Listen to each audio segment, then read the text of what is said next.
Good day everyone. Today I'll be discussing all about e-commerce focusing on digital markets and digital goods. At the end of the presentation we're able to identify the unique features of e-commerce digital markets and digital goods. Identify the principal e-commerce business and revenue models. Describe how e-commerce transformed marketing. Know the relationship of e-commerce and business-to-business transactions. Distinguish the role of mobile commerce in business and its important applications. Identify the issues must be addressed when building an e-commerce presence. Be familiar with the current status of e-commerce in the Philippines. First, let us define what is electronic commerce, or simply put as e-commerce. E-commerce refers to the use of internet and the web to transact business more. Formally, e-commerce is about digitally enabled transactions between and among organizations and individuals. For the most part, this means transactions that occur over the internet. In the web, commercial transactions involve the exchange of value like money across organizational or individual boundaries in return for products and services. E-commerce began in 1995 when one of the most of the first internet portals, Netscape.com, accepted the first ads from major corporations and popularized the idea that the web could be used as a new medium for advertising and sales. We can see the growth of e-commerce is very evident in three aspects. Business has been transformed with e-commerce. It became the fastest growing form of commerce when compared to physical retail stores, services, and entertainment. Social, mobile, and local commerce have become the fastest growing forms of e-commerce. This is also very evident during this pandemic. Next is technology foundations. E-commerce is nothing without this technology and infrastructures. Wireless internet connections like Wi-Fi, IMAX, 4G, and now 5G. Smartphones continue to expand. Powerful smartphones and tablet computers provide access to various apps. The internet and broadband foundation become stronger in households and businesses as communication prices fall. Our communication with our loved ones becomes easier with social networking sites. Lastly, internet-based models of computing greatly reduce the cost of e-commerce websites. New business models also have emerged and became dynamic to compensate with e-commerce revolution. Social sites have become the primary gateway to internet in use. Music and increasingly products and services to take advantage of people spending most of their time online. Traditional advertising is also disrupted as online ads grow twice as TV and print-on-demand service. E-commerce sites are also in the rise. Newspapers and other traditional media adapted online. Entertainment business models offering television, movies, and games continues to grow. Increasingly, the online distributors are moving into movie and TV production. As you can see in the graph below, the growth of e-commerce in business to consumer is going up. The retail e-commerce revenues grew 15 to 25% per year until the recession of 2008 to 2009, when they slowed measurably. In 2018, e-commerce revenues grew at an estimated 12% annual, so that's a good amount. This slide describes the 8 unique features of the internet and web as a commercial medium. Let's explore each of these unique features in more detail. So first is ubiquity. Internet web technology is available everywhere, at home, at work, and elsewhere, by desktop and mobile devices. So mobile devices are extended to service to local areas. Merchants, its significance. The marketplace is extended beyond traditional boundaries and is removed from a temporal geographic location, so we can shop and it can take place anywhere, anytime. Customer convenience is enhanced and shopping costs are reduced, so without going outside you can shop through your mobile phones and your gadgets and laptops. Global reach. The technology reaches across national boundaries around the earth. Its significance. The commerce has enabled across cultural and national boundaries seamlessly without modification, so we can order products across the globe. Universal standards. There is one set of technology standards, namely internet standards, with one set of these technical standards across the globe. Disparate computer systems can easily communicate with each other.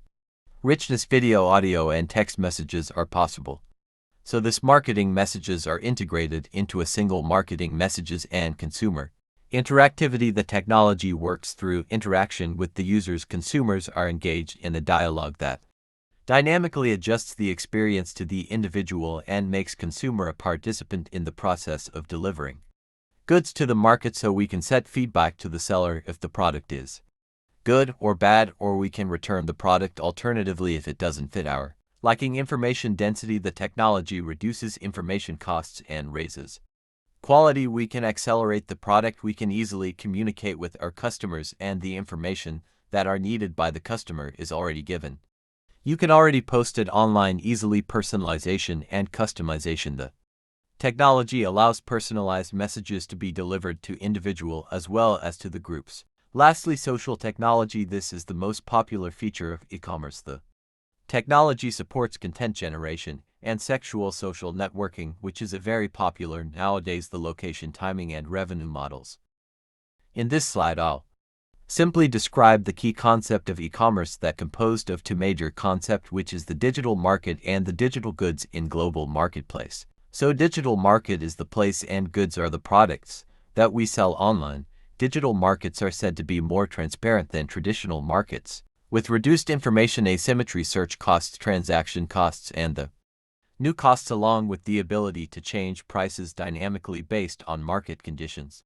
And information asymmetry exists when one party in a transaction has more information that is important for the transaction than the other party. That information helps determine the relative bargaining power in digital markets. Consumer and suppliers can see prices being charged for goods, and in that sense, digital markets are said to be more transparent than traditional markets. Digital markets are also very flexible and efficient because they operate with reduced search and transaction costs, lower menu cost, greater price discrimination, and the ability to change prices dynamically based on market conditions. So this provides many opportunities to sell directly to the consumers by passing intermediaries such as distributors and retail outlets. So by eliminating this, the distribution channel can significantly lower the purchase and transaction costs. On the other hand, digital goods such as music, video, software, and books can be delivered over a digital network.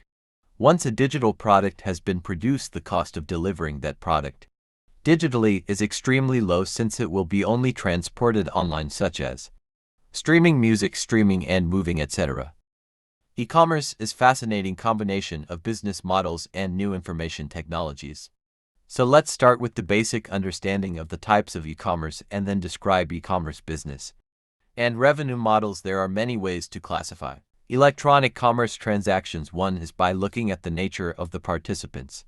So the three major e-commerce categories are business to consumer e-commerce, or B2C, business to business e-commerce, or B2B, and consumer to consumer e-commerce, or C2C. So B2C e-commerce involves retailing products and services to individual shoppers. Amazon, Walmart, iTunes are example of B2C commerce. BARNESANDNOBLE.com, which sells books, software, and music to individual consumer, is also an example of B2C. On the other hand, B2B e-commerce involves sales of goods and services among businesses. Website for buying and selling chemicals and energy is an example of those, while C2C e-commerce involves consumers selling directly to consumer. For example, eBay, a giant web auction site, enables people to sell their goods to the consumers by auctioning their merchandise off to the highest bidder or for a fixed price. eBay acts as a middleman by creating a digital platform for peer-to-peer e-commerce. Craigslist is the platform most consumers use to buy from and sell directly to others.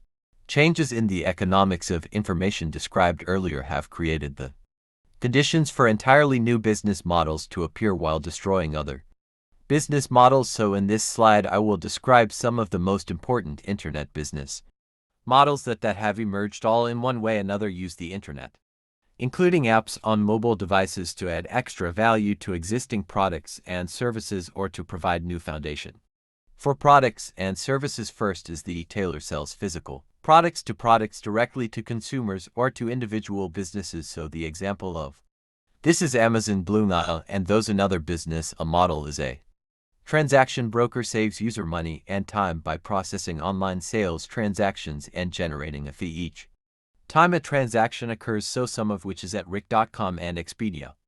Another business model is market creator. This provides a digital environment where buyers and sellers can meet, search for products, display products, and establish prices for those products. Can serve consumers or B2B e-commerce, generating revenue from transaction fees. So these are eBay, PRICLINE.com accessories.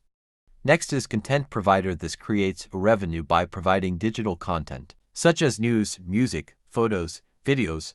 Over the web, the customer may pay to access the content or revenue by generated by advertising space, so some of which is WSJ.com, GetImages.com, iTunes.com, and Amazon Games. Also, another type of business model is a community provider. Yet again, the most famous provides an online meeting place where people with similar interests can communicate and find useful information. So these are Facebook, Twitter, TikTok, Instagram. Portal provides initial point of entry to the web along with specialized content and other services. So these are your web browser like Yahoo, Amazon, AOL, Google, Safari, Edge, and all those. Service provider. Lastly, this is the last business model. Service provider provides applications such as photo sharing, video sharing, and user-generated content as services. So this provides other services such as online data storage and backup. So these are your Google Docs. We offer Google Drive, PHOTOBUCKET.com for your photos, Dropbox, again for your files, and also for Apple users their Cyclones.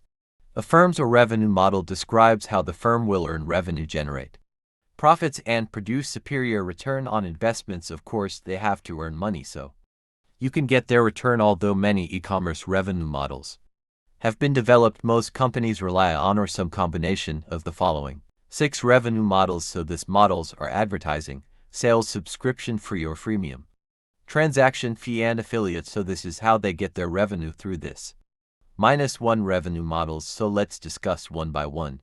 In the advertising revenue model, a website generates revenue by attracting a large audience of visitors who can then be exposed to advertisements. So the advertising model is the most widely used revenue model in e-commerce, and agreeably, without advertising revenue so well would be a vastly different experience on what it is now, because people would be asked to pay for access to content. So we'd rather see an ad every now and then than to pay for every time we access the e-commerce side.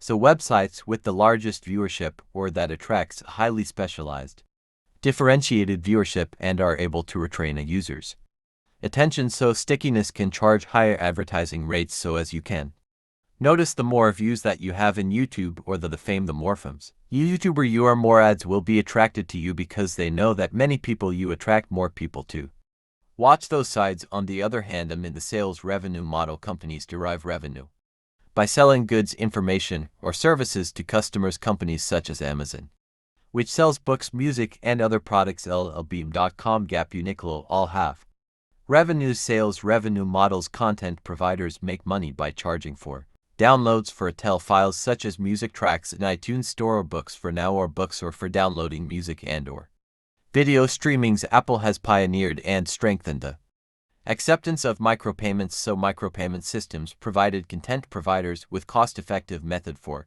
processing high volumes for a very small monetary transaction. So as we can see, we can buy games for as low as 25 cents to $5 per transaction. So this is how Apple does its business to have revenue. In the subscription revenue model, a website offering content or services charges a subscription fee for access to some or all of its offerings on an ongoing basis. So content providers often use this revenue model. So Netflix is one of the most successful subscriber sites with over 100 million customers worldwide in 2018. It's 2018 alone. So I guess in today's time we have more than that, since Netflix have grown fast since that year. To be successful, the subscription model requires the content to be perceived as differentiated, having high added value, and not readily available elsewhere or easily replicated. So they should offer more exclusive contents, like in HBO Go or HBO Max. There are certain movies and series that you can only access to that and not in Netflix, and so on. Another type of revenue model is the free or freemium model revenue model. The firm offer basic services or content for free and charge for a premium for advanced and special features. So for example, Google offers free applications but charges for premium services. The idea is to attract very large audiences with free services and then convert some of these audiences to pre-subscription for premium services. So actually freeloaders to paying Customers so free can be a powerful model for losing money. None of the premium music streaming sites have earned a profit debate, so nevertheless they are finding that free service with -1 revenue is more profitable than the paid subscriber part of their business. So people like us, we're not aware that even though we don't pay for premium, but even though we hear ads, we're listening music while we watch YouTube videos. So even though we don't subscribe in premium, they are still earning money through that ad, since not all people have the capacity to subscribe for this type of social networking sites to search. So on the other hand, in the transaction fee revenue model, a company receives a fee for enabling or executing a transaction. For example, eBay provides an online auction in the marketplace and receive a small transaction fee from a seller if the seller is successful in selling an item online. Financial services from banking to payment systems rely on a transaction fee model, while online banking and services are dominated by large banks with millions of customers. A lot of financial tech firms, also known as fintech firms, have grown rapidly to compete with the bank for peer-to-peer, so bill payment, money transfer, lending, crowdsourcing, financial advice, and account aggregation services. So lastly, in the affiliate revenue model, websites send investors to other websites in return for a referral fee, a percentage of the revenue from any resulting sales. So referral fees are also referred to as lead generation fees. So Amazon uses affiliates that's their business to the Amazon website by placing the Amazon logo on their blogs. Now it's the vlogs for the influencers. Personal blogs and vlogs often contain display ads as part of this affiliate programs. Some vloggers and bloggers are paid directly by manufacturers or receive free products for speaking highly of products and providing sales to sales channels. So this here in the Philippines, actually being an affiliate or being an influencer became like a career for some. So you're doing nothing.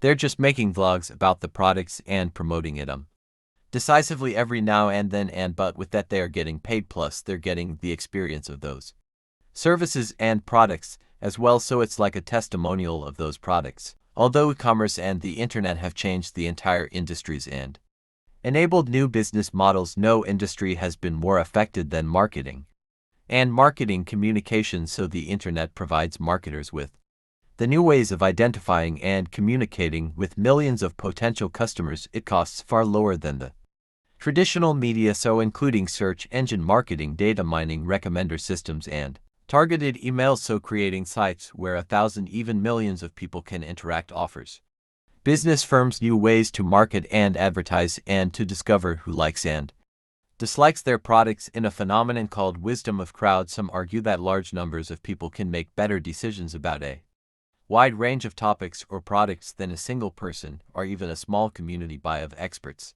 So beyond merely soliciting advice, firms can be actively helped in solving some business problems by using crowdsourcing. Also, many e-commerce marketing firms use behavioral targeting techniques to increase their effectiveness of banners, reach media, and video ads. So behavioral targeting refers to tracking the click streams. These are the history of clicking behavior of individuals and thousands of websites to understand your interests and intentions and expose them to advertisement that are uniquely suited to their online behavior. One of the fastest growing media for branding and marketing is social media. So companies will spend an estimated $30 billion in 2019 using social networks such as Facebook, Instagram, Twitter, and LinkedIn to reach millions of consumers who spend hours and hours a day on social sites. So social e-commerce is e-commerce based on the idea of the digital social graph mapping of all significant online relationships. Social graph is synonymous with the idea of social network used to describe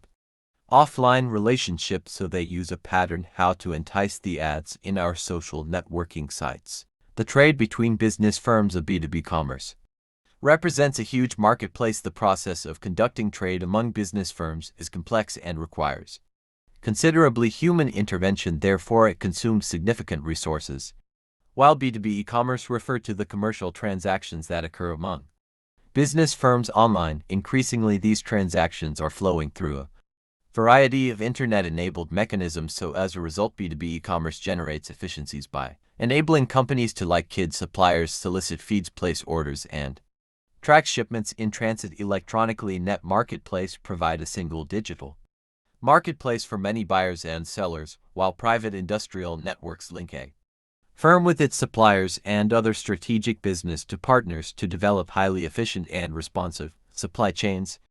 About 80% of online B2B e-commerce is still based on proprietary systems for electronic data interchange. EDI enables the computer-to-computer exchange between two organizations of standards and sections such as invoices, bills of lading, shipments, key schedules, or purchase orders, since sections are automatically transmitted from one information system to another through a network, eliminating the printing and handling of paper at one end, the inputting of data to each major industry in the US and much of the rest of the world has EDI standards that define the structure and information fields of electronic transaction for that industry. In the illustration below, companies use EDI to automate transaction for B2B e-commerce and continuous inventory replenishments, so suppliers can automatically send data about the shipments to purchasing firms. The purchasing firms, on the other hand, can use EDI to provide production and inventory requirements and payment data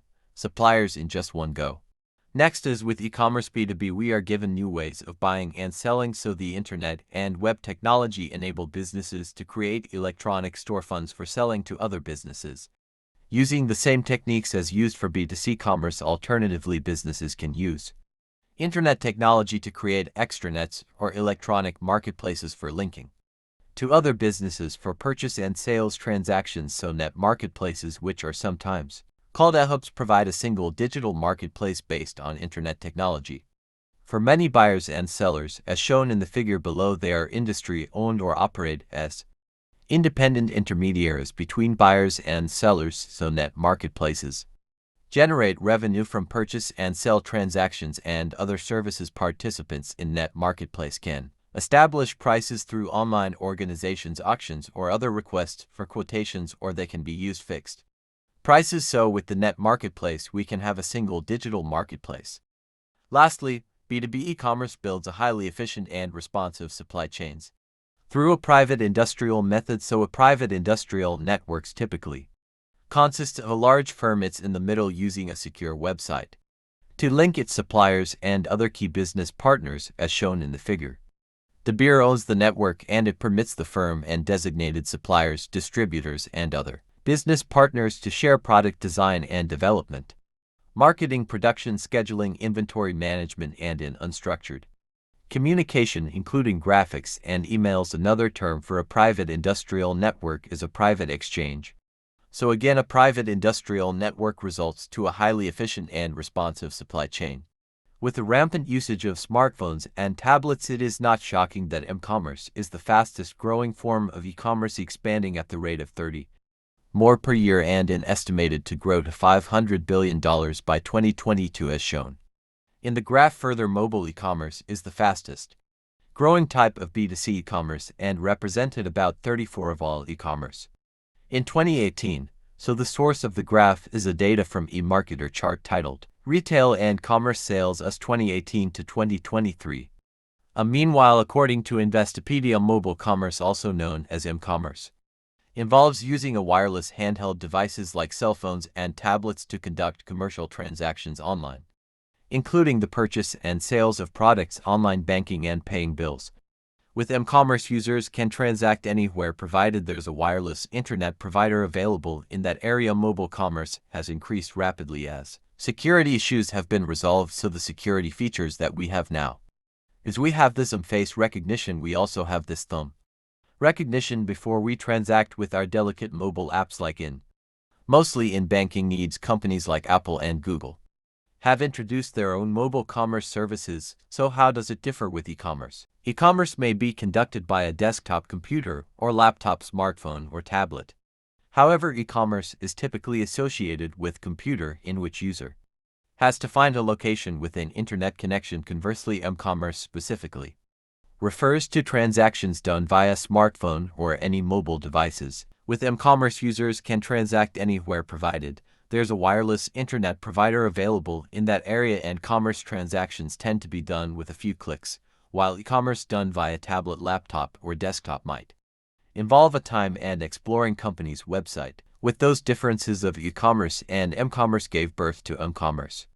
Applications. The portability of mobile devices help businesses extend their reach to their customers through their mobile commerce.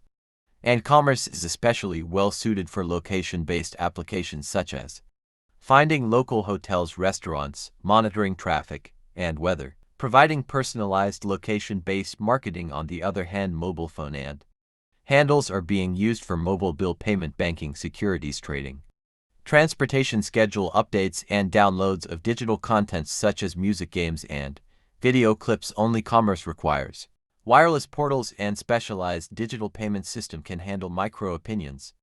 That's why on some of the apps before or as we download it, they are already asking if we have credit cards or debit cards, so we can facilitate this. Micro-openings. So the GPS capabilities of smartphones have make geo-advertising, geosocial, and geo-information services possible, building successful e-commerce presence. With those differences of e-commerce and m-commerce gave birth to uncommerce.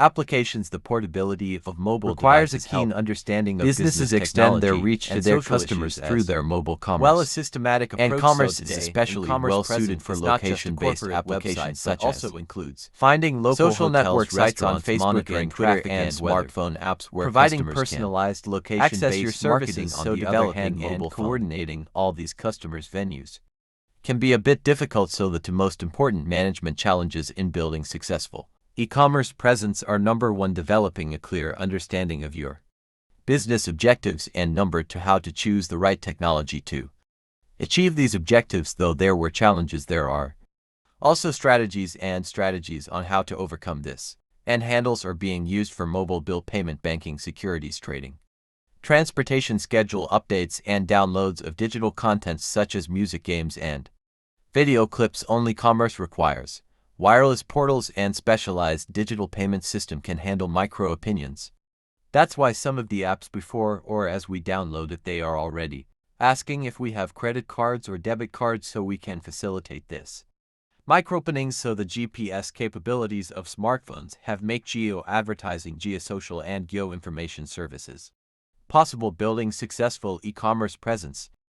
Requires a keen understanding of business technology and social issues as well, a systematic approach. So today, e-commerce present is not just a corporate website but also includes social network sites on Facebook and Twitter and smartphone apps where customers can access your services. So developing and coordinating all these customers' venues can be a bit difficult, so the two most important management challenges in building successful e-commerce presence are: number 1, developing a clear understanding of your business objectives, and number 2, how to choose the right technology to achieve these objectives. Though there were challenges, there are also strategies on how to overcome this.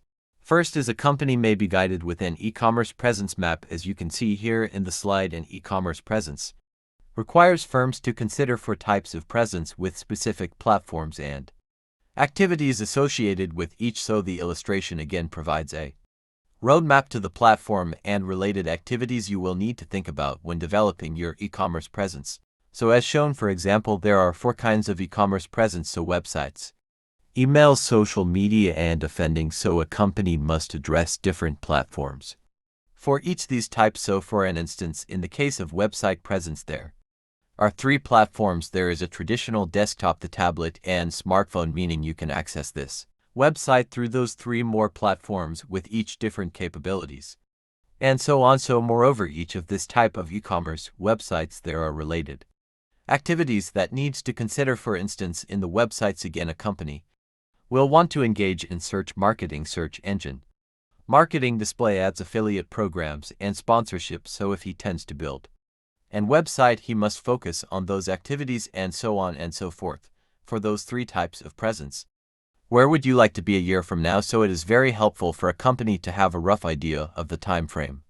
For developing your e-commerce presence, when you begin, you should have your project down into small number of phases that could be completed within specified lines. So the table illustrates a sample of a 1-year timeline for the development of an e-commerce presence for a startup company devoted to fashion for teenagers. So as you can see, it's composed of 6 phases to achieve with a corresponding activity and a milestone. So this is for a 1-year plan. And that ends the topic of e-commerce, digital markets, and digital goods. Thank you for listening.